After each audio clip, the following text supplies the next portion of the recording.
বড়বাজারের মেছুয়া বাজার ফলপট্টির হোটেলে বিধ্বংসী আগুন লাগে আর সেই আগুনের জেরে এখনো পর্যন্ত 14 জনের মৃত্যু হয়েছে। প্রবল ধোঁয়া এবং সেই ধোঁয়ার জেরে কার্যত গ্যাস চেম্বারে পরিণত হয় হোটেল, যার ফলে দমবন্ধ হয়ে একের পর এক মানুষ প্রাণ হারান। আর গতকাল সন্ধে 7:30 নাগাদ যে আগুন লাগে সেই আগুন নিভতে নিভতে প্রায় 4 থেকে 5 ঘন্টা সময় পেরিয়ে যায়।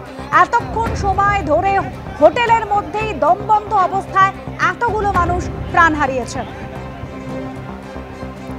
আমাদের প্রতিনিধি সুদীপ্ত আচার্য এই মুহূর্তে সরাসরি রয়েছেন আমাদের সঙ্গে। একদমই আমি সেই ছবি দেখাবো। 6 নম্বর মদন মোহন বর্মন স্ট্রিট মেছুয়া ফলপট্টির এই হোটেল ছতলা। এই হোটেলে গতকাল সন্ধ্যে 7:30 নাগাদ প্রথম আগুন লাগে।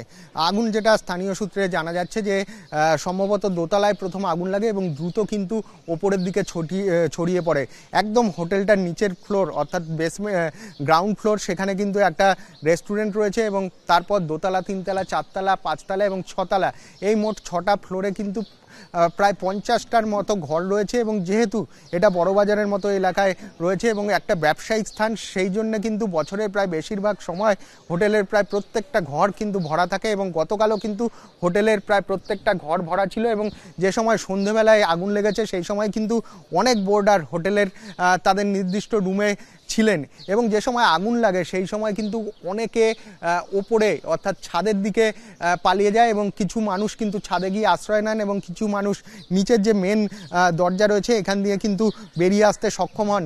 কিন্তু অনেক বোর্ডারই কিন্তু বেরোতে পারেননি। তারা অনেকেই কার্নিশে বিপজ্জনকভাবে চলে আসেন এবং সেই সময় তারা সেখান থেকে নামার সময় কিন্তু অসাবধানবশত পড়ে গিয়ে গুরুতর আহত হন এক ব্যক্তি এবং তারপর মেডিকেল কলেজ হাসপাতালে নিয়ে গেলে তাকে মৃত বলে ঘোষণা করা হয়।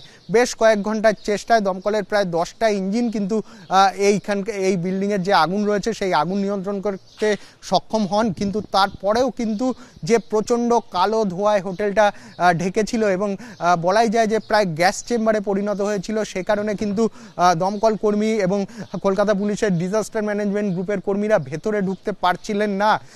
সে কারণে তারা বাইরের যে জানলাগুলো রয়েছে সেই জানলাগুলোয় ল্যাডার দিয়ে গিয়ে সেই জানলাগুলো ভেঙে এবং জানলার যে লোহার গ্রিল রয়েছে সেই গ্রিল কেটে ভেতরে ঢোকার চেষ্টা করেন।